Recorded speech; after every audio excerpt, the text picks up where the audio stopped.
Welcome to the Infinite Wealth Podcast. I'm Cameron Christensen, along with our co-host Anthony Faso. We just wrapped up our interview with the Barry James Dyke, author of Pirates of Manhattan 1, Pirates of Manhattan 2, Guaranteed Income.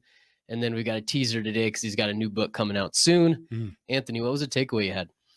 My biggest takeaway is that time flies when you're having fun. Man, this is probably one of our longer podcasts, but it felt like we were 20, 30 minutes. Yeah. So there's some great information that that Barry drops.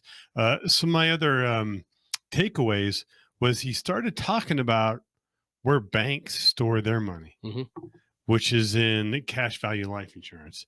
He also talked about where the Federal Reserve, where their retirement plan is mostly in fixed annuities. And in this part, what I thought was super interesting, he looked at where Merrill Lynch's pension plan, where are they investing in? And this is Merrill Lynch. They're the ones with the bull, right? Yeah. I mean, what would you think it would be? Like it would be in these mutual funds or these, age-rated mutual funds. But I'm not going to tell you how much because I will wait till Barry drops that information. But it's a very, very surprising number. What were some of your takeaways, Cam?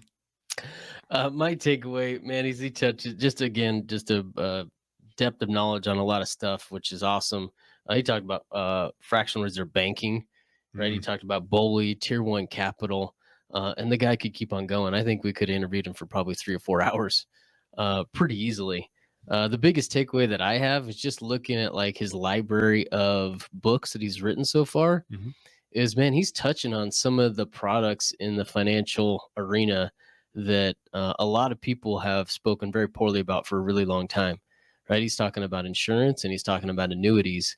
But man, if you get in there and you start reading about some of the information that he provides, is you get a really good understanding of why banks and some of these higher level executives are using them and the opportunities that are available to us now today. So with the proper understanding, you can prepare yourself for what is to come and kind of the situation that we're in right now. So really, really good information. And then also, guys, stick around and listen to the end of it as he gives us an idea of kind of what his new book is going to be talking about. Dude, he's got Pirates of Manhattan 3, Mercenaries of Debt, where he's talking about private equity and those things. Today is a great introduction to it. But around Christmas time, that book should be coming out. And I'm personally excited to get my hands on that and dive into it and get a little more education on that arena. So hope you guys enjoyed this interview with Barry James Dyke. He is the president of Castle Asset Management. For more than 25 years, he has practiced financial planning, founded a consulting business, a third-party administration firm, a health and welfare consultancy, and an IRA. He's worked with individuals, privately held businesses, publicly traded companies, venture capital firms, and celebrities. And additionally, he is the well-known and revered for authoring 3 books, Pirates of Manhattan 1, Pirates of Manhattan 2, and Guaranteed Income with Pirates of Manhattan 3 on the way. Hope you guys enjoy this episode. Take care. Welcome to the Infinite Wealth Podcast, where we teach clients how to build wealth and create passive income without the risk of Wall Street. Welcome to the Infinite Wealth Podcast. I'm Cameron Christensen, along with our co-host Anthony Faso. And today we are excited because we have the one and only Barry James Dyke. If you guys have been listening to us for any time whatsoever, I've referenced many of his books. Anthony has referenced many. But today we're excited because we're going to bring Barry back and dive into some very relevant and current events financially. So Barry, welcome back today. Well, thanks for having me, Anthony and Cameron. It's always good to see you, and greetings and best wishes for both of you guys. Thank you. Appreciate it. Barry, I've got a question. We've got a bunch of questions for you today, but you know what? I've got 2 of the 3 books. Your other book, the first one is actually sitting at home on my nightstand. I left it, but I've got Pirates of Manhattan 2, Highway to Serfdom, and then also Guaranteed Income. Yeah. And what I wanted to start with was, where does your ability for kind of this research come from? Did you always have this kind of innate like sense of digging, or did this just come about one day? How did this get started for you? Well, when I was a kid, I used to, my parents would give me toys and things like that, and I would take them apart. I want to figure out how these things work. I was kind of, I just want it mechanically. I just, I would, I have these like robots and things like that, and I can figure out how they work. But I learned a lot when I took things apart. I could figure out how they could work. Now I would try to put them back together. Now they didn't always work when I put them back together, but I learned a lot by things taking them apart. How does it really, really work? And so what came to financial products, I kind of had the same curiosity, if you will. I said, how does a mutual fund work, or how does a life insurance policy work, or how's annuity, or how does a derivative work? So, and I knew a lot of people were really getting hosed, and I knew this intuitively, but people were getting hosed or taken advantage of, and they still are today, and it's just on a grand scale. It's just incomprehensible. So I wanted to figure out how some of these things work, and so it wasn't until I figured out how the banking system works until I could really break it apart and then put it back together. Then I can understand how these other financial products work. Mutual funds, which are stuff within 401ks and so forth. So it was a long process. I had to read it from a lot of different sources, but I just kept at it, and I hated bullies. Because I don't know about you guys, but I always hated bullies in school or high school, whatever it is. And I look at these guys at Wall Street who are pulling all the levers right now as bullies. So I said, how do these guys really do this stuff? So, but because it's so important within a society where people save money. I mean, you got to save before you invest, but now everything's just got to invest. And right now, there's actually, I hate to say it, guys, you're in Vegas, but everything's being shoved into the Wall Street casino.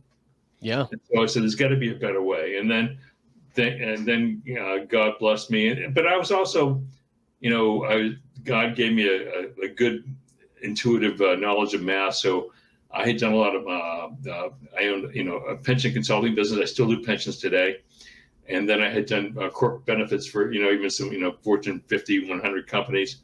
So I had a pretty good grasp of math, but it really wasn't until I understood how the banking system really worked until I could be of service to others. And then, I went through a hard time going all this research, and then I was blessed to get to know Nelson Nash and found the infinite banking concept, and then Bob Castellone, who's still around today, and other people. And so that's kind of a roundabout way. But what I'm saying is that this has happened about 20 years ago when I talked to a CEO of a life company, and he told me how they couldn't create money out of thin air like banks do. I said, "Oh my God, everyone needs to know this." But it's still true today. But it's been a challenge getting the truth out there. So, Barry, I'm curious. You'd mentioned that early on, before you started doing the research, you felt like something was off, like something that wasn't a fair game. I'm curious what led you to come to that conclusion before you did your research?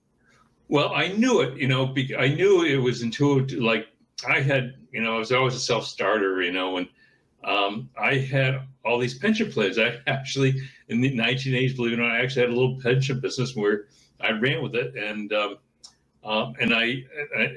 then there was so much red tape with these things. I said, "Oh my goodness!" And I was working really hard. I was working 80, 90 hours a week trying to maintain all this stuff, and I intuitively knew that it wasn't that profitable for me to run them, and I also knew the client was their money was being put at risk.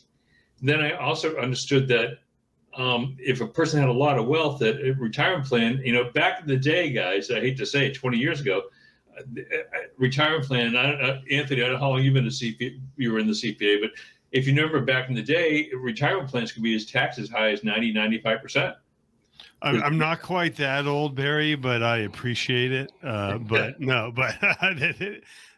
you're right. That's a good point. Taxes have been over 90%. And I think a lot of people do not realize that.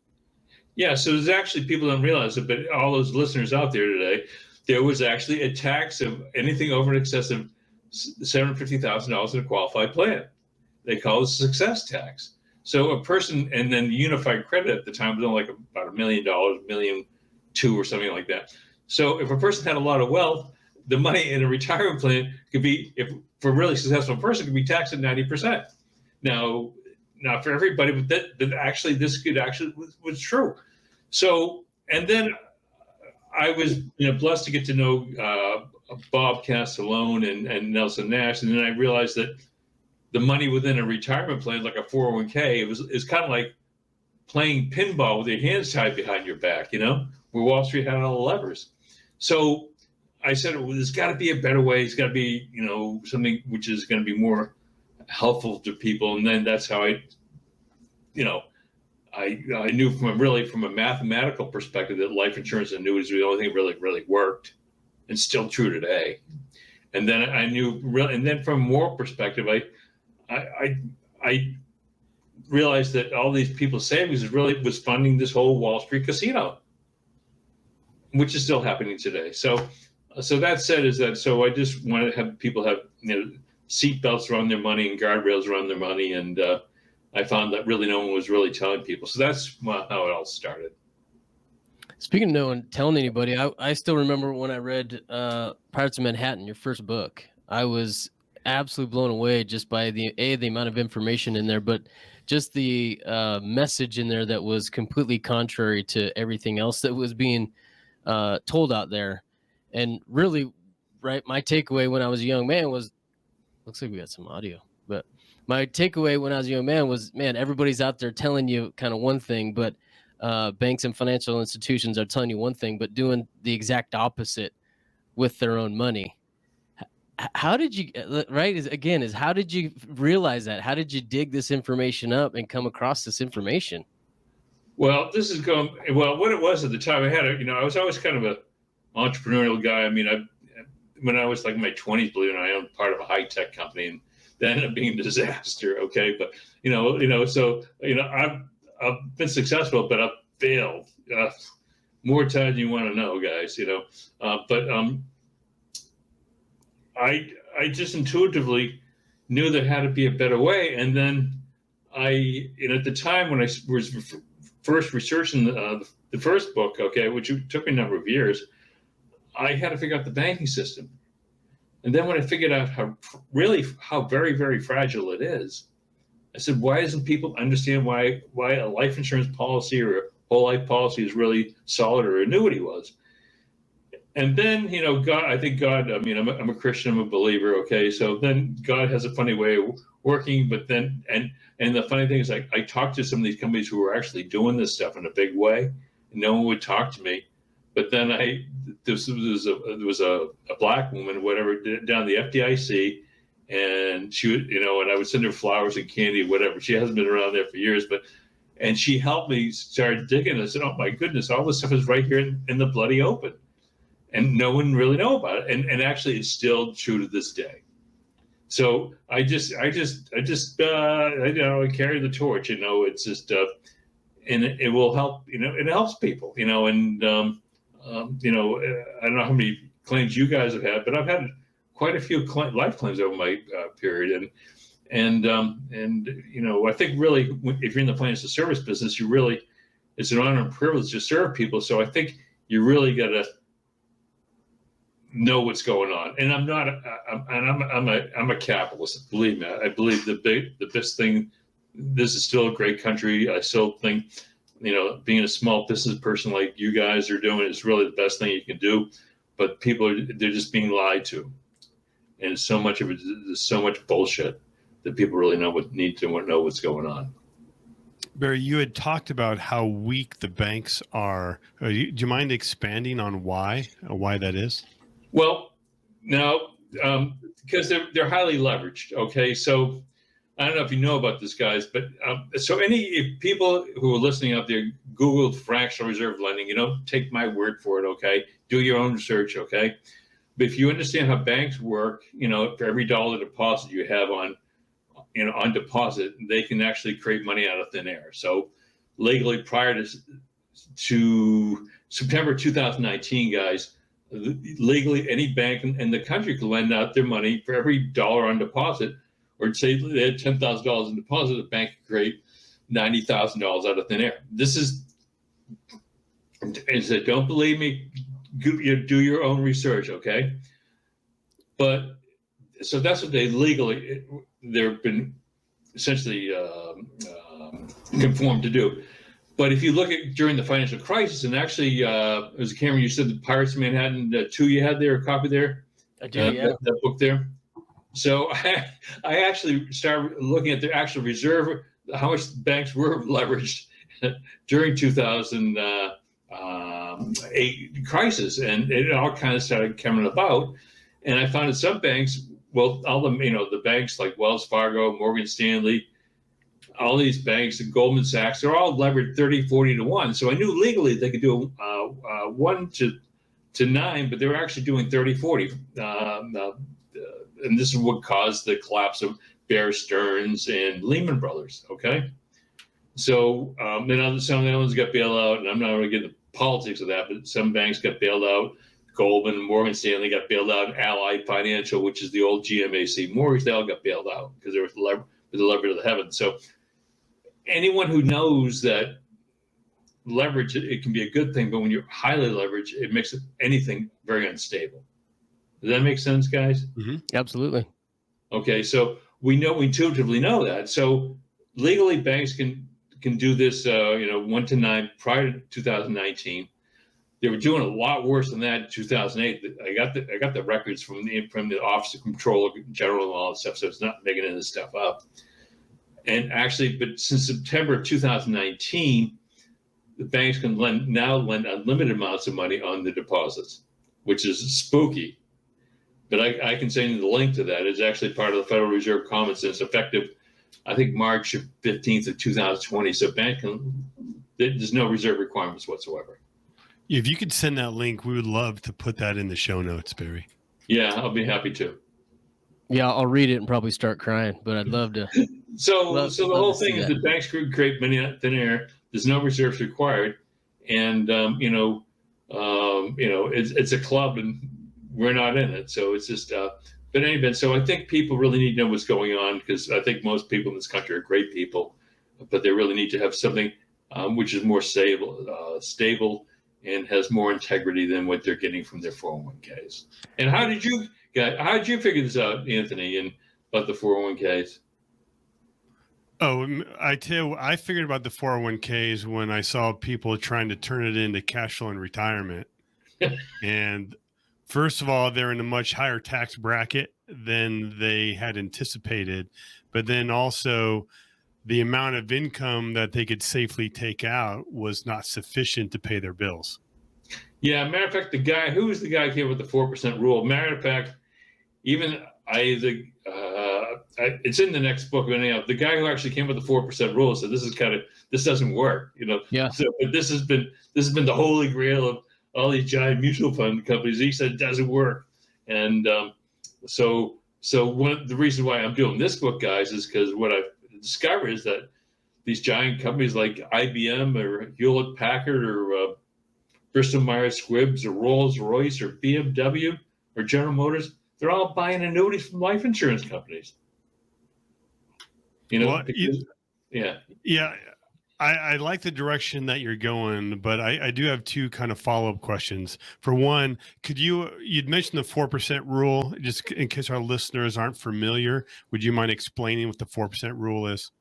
Well, let's say we had a lump sum of money, guys, or $1 million or $500,000. It doesn't really matter. The assumption was that you could take out 4% of your principal or interest or in dividends, okay, and keep your money somewhat remain buoyant, and take out 4% over your life. So there's actually a pretty good intellectual argument that you could live off all the money and then pass it on to your heirs, which sounds great for everybody.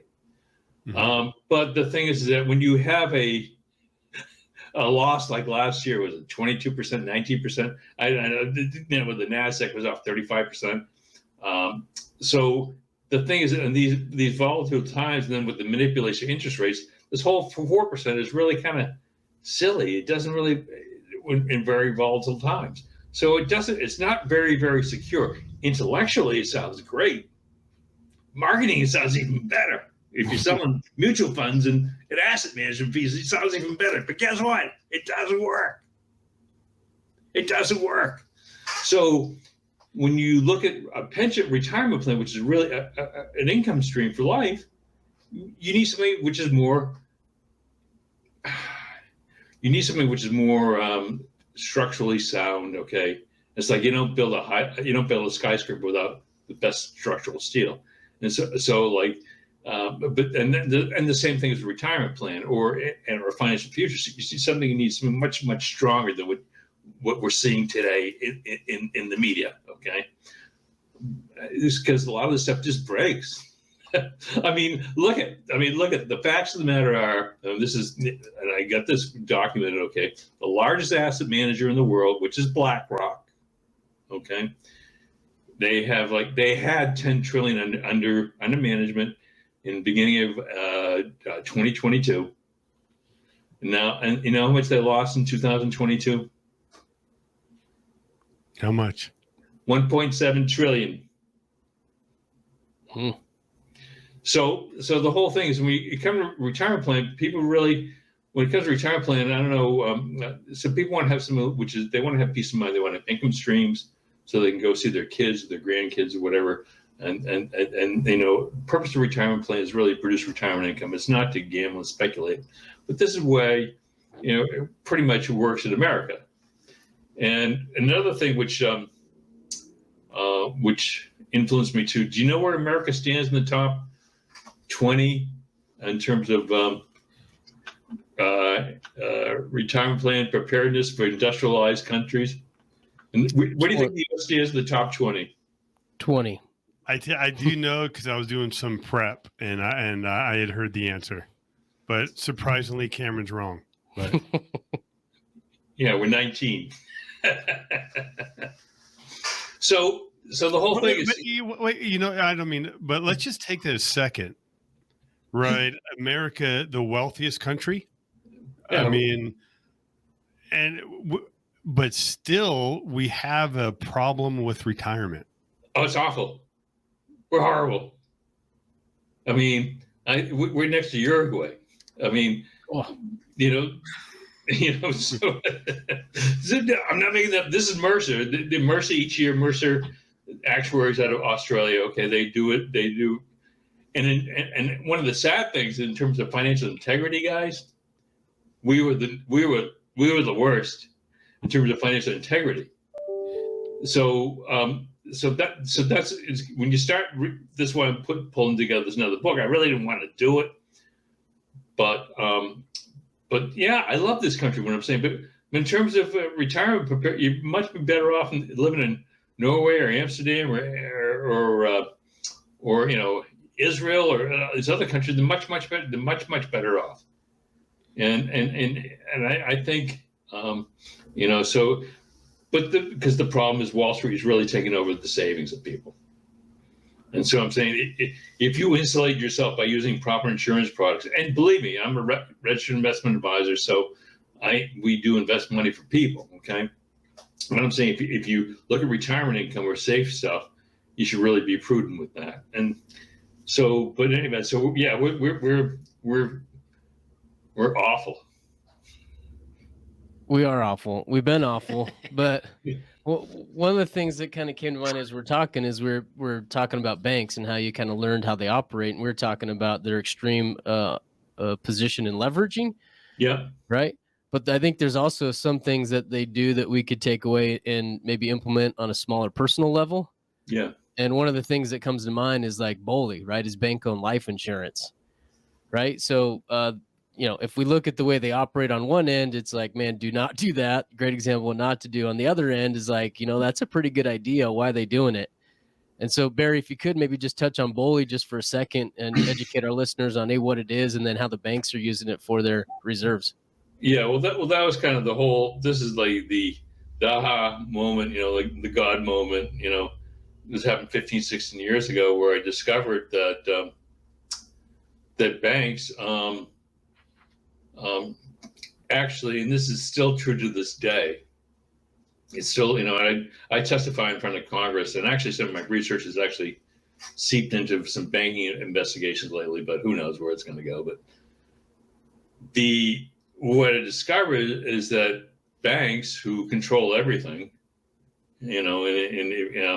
are some of the biggest purchasers of guaranteed products in the world. So, so you're in Vegas, so, obviously the big banks are there, but if you look at today, JP Morgan, Wells Fargo, Citigroup, you name it, all the major banks purchase life insurance as essentially as a financial instrument and as an economic tool. It's an economic power tool. And it's actually, if you read the first book, it is blessed by the Federal Reserve to have, be one of the safest instruments you can borrow, or you can buy rather. So but anyhow, I discovered this, and then all the benefits to the people. So make a long story short, a lot of banks own more money. Everyone thinks of a bank being a lot of buildings and computers, stuff like that. A lot of the banks, like Bank of New York Mellon, has, which is a wealth management bank, has a huge position in life insurance, and they're using this really for the balance sheet and for the guarantees and the death benefit that comes to the bank and so on. So yeah, so the truth of the matter is that the banks, although they're really horrible at selling it, they actually, for their own account, they buy it all the time. And, that's still true to this day. And what has happened, though, guys, is that you used to be able to pull these call reports down. Now it's getting much more difficult to get to the truth, but it's still happening today. So I'm verifying this in the next book, but yeah, it's still true, but it's getting a lot harder to figure this out. Now, Barry, I don't know if I heard this from one of your many books or listened to you on a podcast, but you had mentioned, or you did some research on where the Federal Reserve or the chairman and people that are the individuals actively in the Federal Reserve, what are they doing for retirement? Well, that was the whole thing. This is the funny thing is that, we know that, 401k, I always tell people 401k stuff with mutual, I always tell people a toaster from Walmart has more guarantees than a 401k. So which is true. So the whole thing is so many moving parts. And so a 401k really guarantees nothing. They can put it through legalese, disclosure and arbitration, the whole thing. But the full fact of the matter is that 401k with mutual funds or ETFs, for that matter, it has no guarantees. But you're getting back to the Fed, though, is that this is what I discovered. And this is how I get my foot in the door of Bloomberg, which I never, but I discovered the Bloomberg because I had the audit that the Federal Reserve 401k plan had 75% of its assets, its 401k. This is all verifiable. I got the Deloitte audit. You have, Cameron, you have the book there, right? I do. Yeah. Well, so that's, the audit's in the back of the book there. No, the other one, the guaranteed income. Yeah. So it's in there. So it's in that book. People go to barrydyke.com. So I verified it, and this is how I get to speak to Bloomberg. By the way, I said, guys, 75% of the Federal Reserve, which is the largest central bank in the world, which also has more economists, more PhD economists, roughly 400 highly paid economists under one roof, and they had 75% of their money in fixed annuities in their retirement plan. So this is kind of the craziness of it all, and this is how a lot of corporate deferred comp plans work. They're actually guaranteed annuities. They may be backed by the balance sheet, but they work as an annuity. So, Barry, what I'm hearing is if we look at people who probably are the best or understand money, or the best are going to be banks and the Federal Reserves and these economists. Yeah. But both of them have a high amount of their assets in cash value life insurance. Cash value life insurance and conservative strategies, guys, too. Not just in cash value, because they can't put it all. It'd be stupid for them to put it all in, and they don't do that. But they're very conservative in their strategies. And this is why I had to revise the book. So I actually went to the Federal Reserve, how they structure like their pension plans and things like that. They're all guaranteed annuities, which is, a life insurance is an annuity through via 1035 exchange. So, but yeah, that's what you find is that, and then a pension is an annuity, and so what you find is that they're all taking these very conservative approaches. Now they'll gamble with your money, but for their own money they don't. No. Yeah. So I'll give you a great example. Morgan Stanley, which is, they make 70% of their income from gambling with other people's money. You know how much they have in their own retirement plan in their pension plan in stocks and derivatives and junk bonds? And Very little. 80-20 probably, right? And that one of the rules that they say, 80-20? Would you say, Cameron? 5%. I would say 80%, because that's what they tell us to do with our money. 0. They have 99% of their defined benefit plan. And this is, again, I got this from public records, from the summary plan description. They have 99% of their money into high quality fixed income. They don't even have any money in junk bonds. Wow. So this is the whole thing. So this is what you're seeing, and it's not just other institutions to do it. This is why I have to do the book. So Merrill Lynch, has annuities, and there are all these other institutions have them all the time, and actually the banks buy all this stuff too. So it's do as I say, not as I do. We'll get gamble with your money, but for us, we don't want any risk. Now, Barry, I've been following you for a while, and there was a while where you were mentioning how you were going to be in a part of a documentary, and I was anticipating for it to come out, but I never saw it. Well, yeah, you go to the link boomermovie.com. Okay, and actually it was I was actually about 2 years ago. A guy by the name of Doug Orchard came out with this movie called The Baby Boom Dilemma. And I'm very grateful. I only have a cameo part. It's kind of erased because of editing. That's another, which I think I told you guys previous to the show why. But some friends of mine are in it. Dave Walker, who was the former Comptroller General. Ted Siddell, who's one of the top whistleblowers in the country. Ted Bennett, the guy who actually created the 401k. I got him. I got a lot of these people in the movie, but I kind of got edited out because because of the stuff I was revealing, which the media wouldn't talk about. So I'm in it, go to boomermovie.com.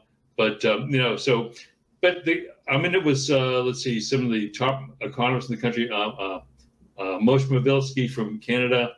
Let's see, and William Sharp, who got the Nobel Prize in economics, and a whole bunch of other folks. But anyway, so I'm in it with about some of the top retirement economists in the country.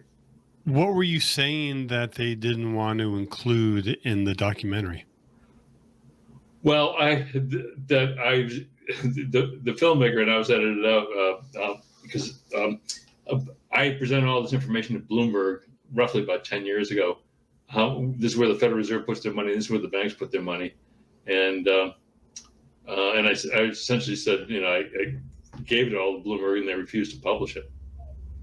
So they didn't want to. But anyway, so that's one of the reasons why I'm doing another book.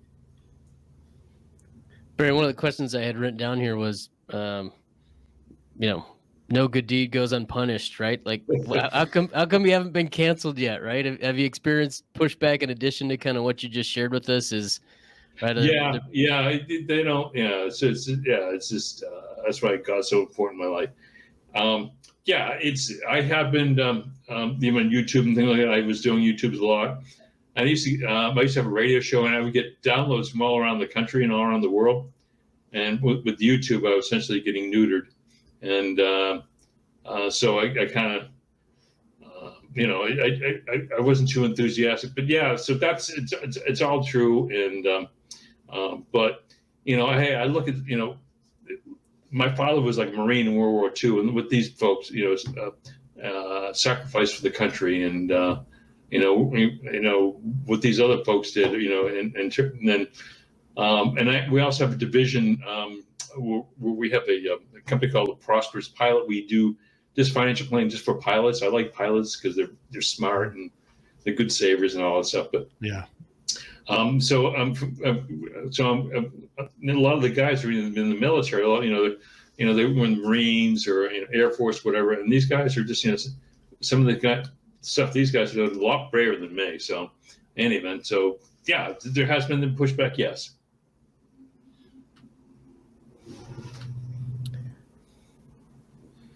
Barry, one of the questions I had is kind of talking about your new. Well, actually, you know what? I've got another one written down here. It's about Dave Ramsey, right? Is you are now talking about, right? Hey, mutual funds, 401ks are kind of the worst place that you can put money. But man, he's been one of the most popular talking gurus out there for a while now. How does someone that has listened to kind of Dave Ramsey for years and then hear you and kind of your presentation, how does someone kind of reconcile that? Well, I listen. First of all, let's just see what he's doing right. He talks about debt. Okay, so which I'm all the new slavery guys is debt. This is how they enslave people. Okay, so and he's been enslaved in debt, and I've actually been passionate because I've been in the same kind of position he was in. So I'm very passionate about it too. So I agree with the stuff he's saying about debt is great. But the thing is, he's running a publishing business, and he has his ELPs, endorsed local providers and things like that. So he makes his money off of leads and stuff. And he has if people watch it, Google it. Google Dave Ramsey's house in Tennessee, wherever the heck it is. Okay, he's made he has like a 15,000 square foot home, but the whole thing is that a lot of this stuff is it's soft dollars. People the whole agenda is being pushed back. But luckily, because I've written the books, guys, I've spoken to a lot of people. Like I became friends with Jack Bogle, the founder of Vanguard, before he died, and he really encouraged me to keep working on the retirement problem because he thinks it's one of the biggest problems. So and then Ted Bennett, the guy who created the 401k, says, Barry says, I don't know what you're doing. He says, but keep doing it. And then you meet guys like Nelson Nash who said, you got to keep doing it, or you got other people, and then even because they just don't know what's going on. So, and then, every once or twice a week, whatever, I'll get an email from someone saying, just keep doing what you're doing. But anyway, so I'm not, and I believe in the market, but a lot of the stuff, it's bullshit. And the whole thing is that if you look at the actual rates of return, and I have two actuarial firms that back me up on this. One of them, Cliffswater Associates out of Newport Beach, California, and they have an office in Manhattan. Another one, Piscataqua Researchers near here. If you look at their long-term rates of return in the market over a 20-year period of time, it's really everything. Well, Anthony, you're a accountant numbers guy. Everything returns to the mean. So generally, over the long haul, everyone's kind of ends up being average. So when you look at really long rates of return over a long extended period of time, everything gets an average rate of return. Actually, they almost duplicated a 30-year Treasury bill. Okay, so all this stuff, so all these pension plans, like CalPERS or whatever, they're thinking to get all these auto rates of return, and they don't. And this is like Cliffwater, they did the research on $4 trillion. And so the whole thing is people, now you do have outliers in there. There's always going to be people who are going to make money in the market, these big hot shots, but generally for the most part, we're most average, okay? And people really don't make money over extended periods of time. I'm not saying I'm against it because there is so much to be gained by equities, but I'm saying when it comes to retirement planning, you want to have something which is more secure. And this is what these people are getting with these government pension plans, by the way. They're getting annuities. So the risk really isn't on them. It's on you and I as taxpayers because we're funding these things. Yeah. One of the fundamental problems with kind of the retirement situation that we're in, I think, starts with savings. And as I was researching this, one of the stats that I came across was in 2020, there was $4 trillion in circulation. By 2021, there was 10 trillion. And by November of 2022, there was $20 trillion in circulation. I don't think people kind of understand the extent to which the U.S. is printing money and at such an alarming rate. Barry, what happens to an economy when so much money is printed in such a short period of time, and what can people do to preserve the value of their dollar? As you know, Cameron, inflation it's the stealth tax. It just kills us, and that's why. I mean, I was with my daughter last night. I had a wonderful meal with my daughter last night. We got 2 ice cream cones. It was $16 or $17. I'm like, holy moly, $16, $17 for 2 ice cream cones. And so this is what you have. And when you have this money printing, the people who really benefit from the money printing, guys, as you know, it's the institutions who have the first dibs on it, if you will, the banks, because they can multiply it, or the government contractors who, create, so we can find another bomb for Ukraine. It's like, so those people really benefit. So the thing is that the printing of money, while it kills the purchasing power of people's money, and it creates massive inflation in assets. So you're in Vegas, but like I'm here in New England, the seacoast of New England, which is a beautiful area. But an average home around here is like average price for a home now is $905,000, which is stupid. But I'm sure they have low property tax and low state income tax, right? Well, there's no income tax, but the property tax is very high. Because, but again, if you have a high property tax, but 80% of that goes to fund the pension benefits, the salary of the public employees. So what you have is the massive inflation. So when you have all this massive printing of money, the people who have the assets, and what is it, 90% of the market, 90% of the stock market is owned by the top 10%, something like that.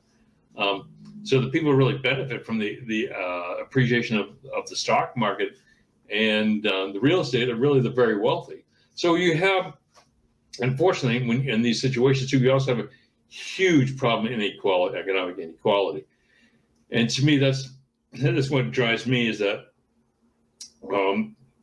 it's like we've never seen this before. And so I think this whole global warming stuff, which is a problem, whatever, but I hate pollution as much as anybody.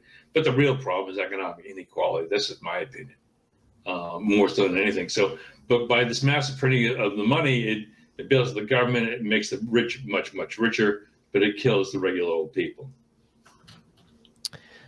Barry, there's those statistics, if I'm honest, are a little depressing, right? Like those seems overwhelming and where people are at with inflation. But at the end of your second book, you give, I think it's 12 items, right? To kind of things that you can do, 12 steps that somebody can do. And 2 of them that I remember, number 1 was invest in yourself. The second one that I remember was number 7 was stay out of debt and build your reserves. And then the third one that I remember was number 12 was become self-reliant. Yeah. Would you mind touching maybe on 1 or 2 of those and just give some people a little bit of hope here? Yeah, well, there's a lot of it. I've said this on national radio, whatever. The most important thing in my life is God. So, I don't care who I say that to. But anyway, but to be self-reliant, and I think, I call it the 5 Fs. Okay, this is kind of silly, but I may put it in the next book. But I call it the 5 Fs. The first most important thing in my life is my faith. The second thing is family. Okay, and my kids and even my ex, whatever. I really care for them. Friends, no one does this stuff on their own. Okay, I couldn't get the word out with you guys. I consider friends. Fourthly, I consider physical fitness. I'm not a young guy anymore, but I still work out and exercise good amount, and that keeps you really going. And then the last thing is finance. Okay, but I think there's the most important 5 F's. But if I had to choose, I always take faith, the family and friends, and fitness, and then finance. But being more staying out of debt, because this is how they enslave you. And like, look at this whole student loan thing. This is going to be an albatross of just I can't comprehend it, because the student loans have been in abeyance since forbearance, if you will, the past 3 years during COVID. Now I think Anthony, you're their CPA. When of they restart? I think October 1st, people have to start paying back the student loans again. I don't even know. They keep on pushing it back, but yeah, it will start. So the whole thing is that all these academia, which is unfortunately, yeah. So in other words, also being by more self-reliant, Cameron. I think don't take my word from this stuff. Do read stuff, okay? Don't a lot of stuff is on the internet. You can get a lot of good information. But a lot of the academic stuff it's an indoctrination system. It's not an education system. So I mean, so people don't take my word for it. Research some of this stuff. Awesome, Barry. Thanks for that. I do want to hear. I want to take some time here and devote to your next book. Right? What's the title? What are you tackling? I know you referenced a few times during this interview, and I think before we started recording that you said it was going to be 700-800 pages. Yeah. Well, what it is it's and probably it's going to be about like 350 pages. Okay, really kind of like meat, like narrative, if you will. Yeah. And then there's going to be like 300-400 pages of backup. Because so a lot of the stuff which there's been a lot of craziness, guys, we've seen. I don't know, we've had a speculation origin, unforeseen demand. Just for instance, things like cryptocurrencies.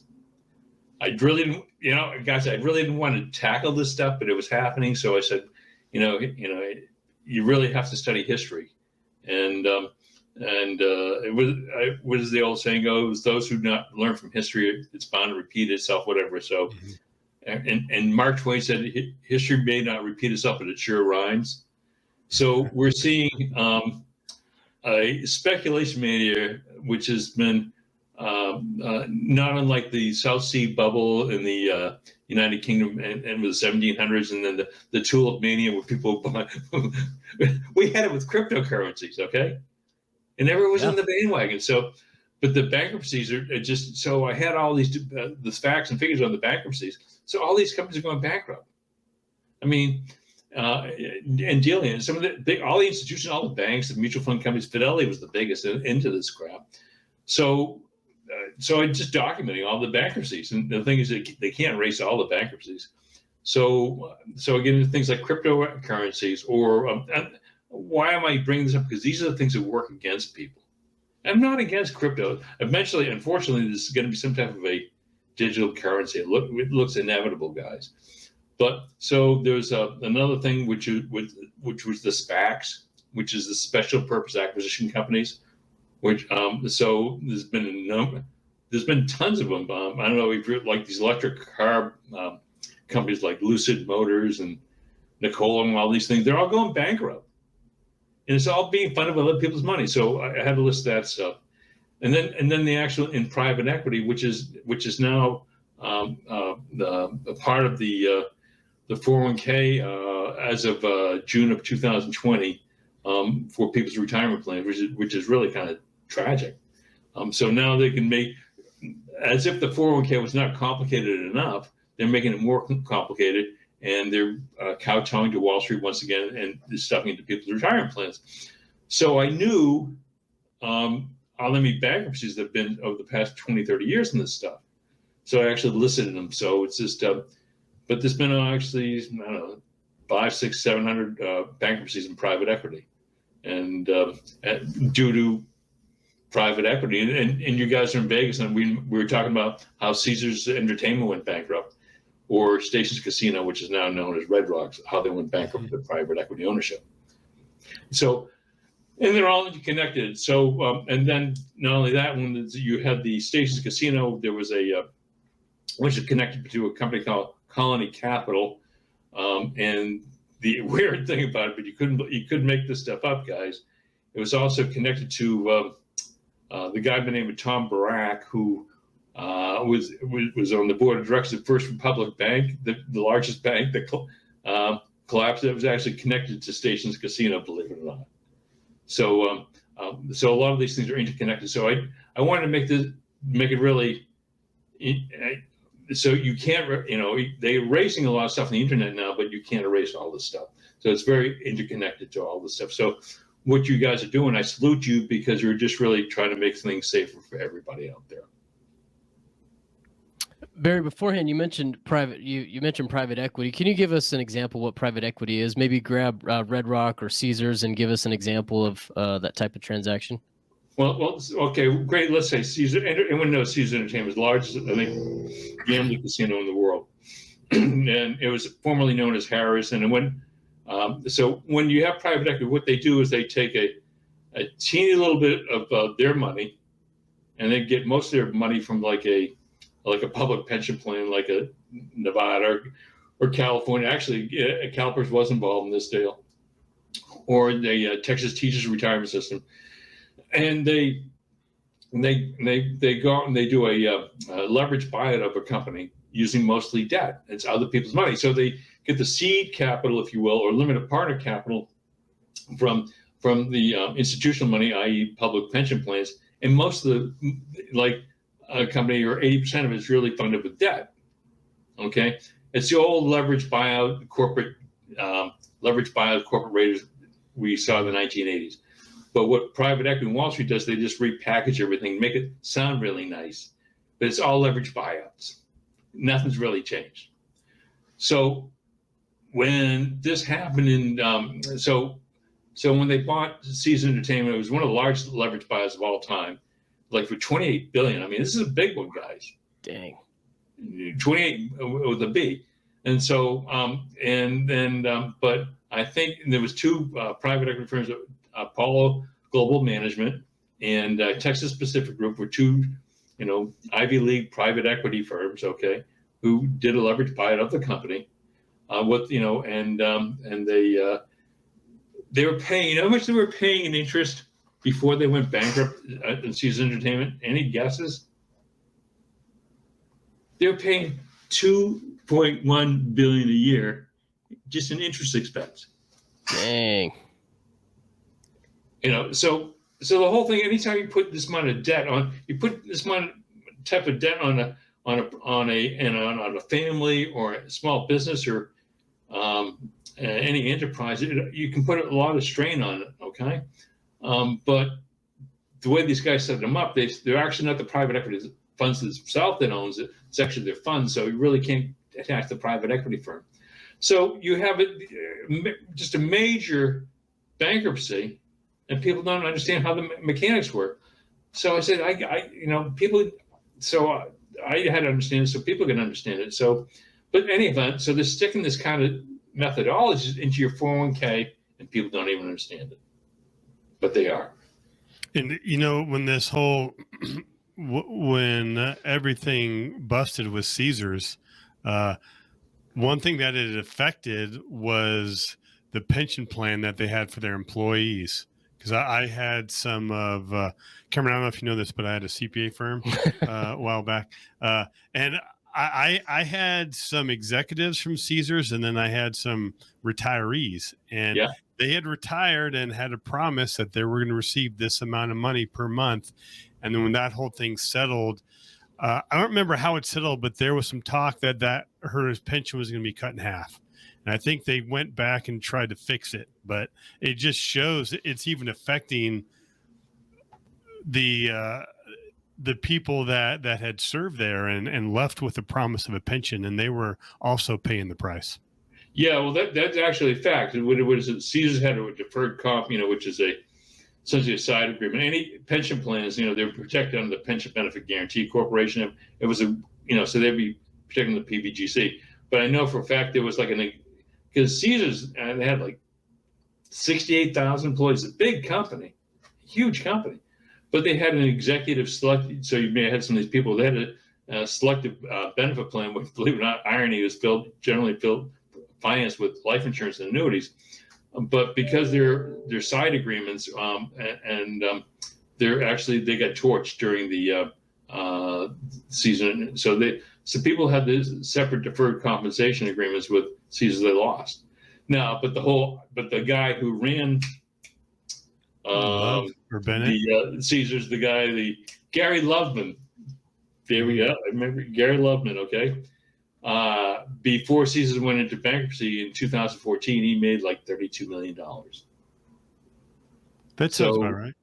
So he made like 32 million, and I believe I believe believe it or not, even though the private equity firms the company ended up going into bankruptcy, and it's an incredible tale. I think they still made money. Josh Kosman, who's is a great reporter, people out there. And by the way, he wrote a great book called The Buyout of America. New York Post attorney, just a great guy. Even though everyone got lost money, billions on the collapse of Caesars, they still made money. So, but this was going on, and the same thing with Stations Casino, which was which is in your backyard. Yeah. Barry, you mentioned Josh Kosman's Buyout of America. Who else do you follow? Who do you listen to for current events or information? Besides Infinite Wealth Podcast, what else is on your playlist there, Barry? There was actually there's some great people out there, brave people out there who've done a lot of great research, and they've been inspirational to me. Actually, Eileen Applebaum, who's a researcher for the Center Research, she's a great gal. But one of the people who gave me, I learned a lot from, was Gretchen Morgensen. She just came with the book, These Are the Plunderers. And she actually said she kind of lifted the title from my first book, because I said system. So, but anyway, she wrote this book on private equity. Gretchen Morgensen, Pulitzer Prize winning network. Pulitzer Prize, and this is on private equity, what I'm talking about. I go into a lot more research in depth than she does, but she was very influential. There's a lot of good people out there. Ludovic, a fellow he's a economist with Oxford. He's been there's a lot of really good people there. There's actually a very good blog, PEUreport.org. It's a very good. I don't know who the guy is behind it, but it's very good research. So these are really, so a lot of the truth is out there. But the thing is that, as Bob Dylan says, money doesn't talk, it swears. And that's unfortunately how it's happening with people's savings and retirement plans. Speaking of swearing, do you follow Gerald Celente, I think? Gerald's a friend of mine. Is he? Yeah. Maybe that's where I started following him, was maybe you recommended him last time, but man, I love that guy's insight, and he doesn't hold back. Yeah, I know Gerald. He's a force of nature, but he's up there in was it Kingston, New York, or whatever, and he's just a wonderful guy. And they don't like truth tellers, but no, Gerald's. I'm friends with Gerald, and so the good thing is that when you write these books is that you get to become friends with some of these people, and after they read your research, and we're all trying to do the same, do the right thing, and he's a great guy. There's a lot of good, as a Josh Kosman. Let's see. Now the irony of the whole thing is that a lot of the stuff, guys, is it's so much of the research. I would say probably 80% of it, I got it from press releases and things in bankruptcy filings and things like that. So a lot of these times, these companies would they brag about what they're doing, and that's how I found a lot of information. So it's really kind of weird. So they brag about how they do something like a dividend recapitalization. Now, do you know what a dividend recapitalization is, guys? Now, Anthony, you're recovering CPA. I'm going to ask you. I was going to defer that to Cameron. To see if I have no shame, Barry. I don't know what that is. It sounds some sort of fancy little 3-card Monty is what it kind of sounds like, but I'm not familiar with the term. Well, it is financial sorcery. I call it financial sorcery. So let me give you a great example. Okay, so I like actual examples. So you ever heard of like California Pizza Kitchen? The frozen pizzas you get? Yeah. They're actually pretty good. Okay. I like they had the chicken barbecue ones. They're very thin. They're good, very good. So this is an actual case. So back in 2012, and I'll have when the book comes out, I'll have it in detail. People. So like around 2012, when California Pizza Kitchen had like 487 restaurants, something like that. So two California private equity firms, Golden Gate Capital, was one of them, and then there was Blum Capital, which is, I believe it's Blum Capital. Yeah, Blum Capital, whose husband was Richard Blum, who was the husband of Dianne Feinstein, from U.S. Senator from California. Not making any of this stuff up, guys. They bought California Pizza Kitchen in a leveraged buyout. I don't know what it was, 1.2 billion or something like that. Not a big one, not like a Caesars, but huge. So they go in, they buy it, they bought the company in a leveraged buyout. So they're paying all this money, interest costs.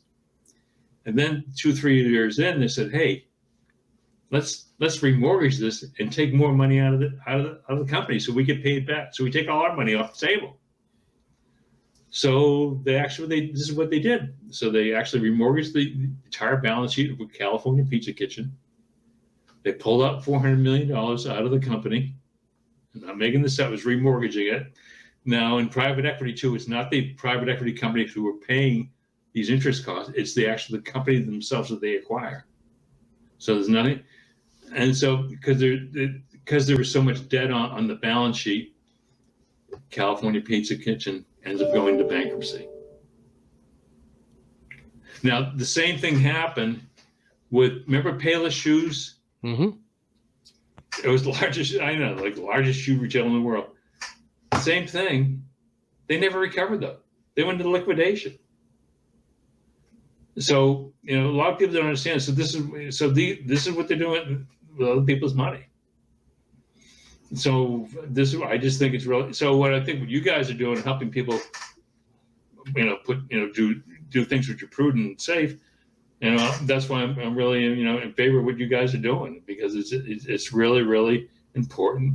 As Will Rogers said 100 years ago, I'm not so concerned about the return on my money, but the return of my money. So this is like things like dividend recapitalizations are huge, and this has caused bankruptcies of companies like Intelsat, which is actually the largest satellite provider in the world. So I have all these actual case histories, so I don't get sued, but it's all no, and getting data from people like S&P and Moody's and stuff like that to back it up. So I wouldn't say any of this stuff unless I could back it up. Yeah. Barry, I wanted to just personally thank you for all the research and stuff that you've done. I mean, the books that you've put out there have absolutely changed my life and gave me a better understanding of personal finance. So thank you very much. I appreciate it. My pleasure. My pleasure. And I cannot wait for your next book to come out. Is there a date that this is going to be available? Man, it'll be, hopefully I'll be out by Christmas. I'm sick of looking at it, but it takes a lot of work, and it's I don't know. Ernest Hemingway once said about writing about books that success comes around the 6th or 7th draft, and unfortunately it takes a lot of labor up and just to verify everything, and it's only something I can do. But hopefully I'll be shipping it off with the outside editor within 20-30 days. Awesome. That's the plan. So that's the plan. So it's going to help a lot of people. It's going to really help what you guys are doing. More importantly, because as they say, America, we're a great country, but our retirement and savings plans are horrible. Yeah. One of my favorite quotes from Nelson Nash is, if you know what's happening, you'll know what to do. And after reading his book, but also reading yours, right, someone should have a very good understanding of what's happening, and then also an avenue to protect themselves. So again, thank you very much, Barry. We look forward to having you back. But man, if somebody's listening and wants to grab some of your content, follow you, books, they want to talk to you, where's a good place for them to go? Go to barrymdike.com. There's also they can sign up. We'll put you on we have a newsletter which I'll be refiring that soon. Okay, and Yeah, and because luckily now, guys, I've sold my books now in 23 countries, and this is word of mouth. So it's just been so the next one should do pretty well, God willing. Yeah, I can't wait. And thanks again, Barry. We will look forward to having you back. But again, have a great day. You too. Thank you, guys. Go make it a fantastic day. Take care. Take care. If you like this video, I know you'll like this one. And if you want to learn how investors use infinite banking to increase their returns and lower their taxes, check this out. And if you have some questions and want to see if infinite banking is for you, hop on a discovery call with us. Link for that will be in the description.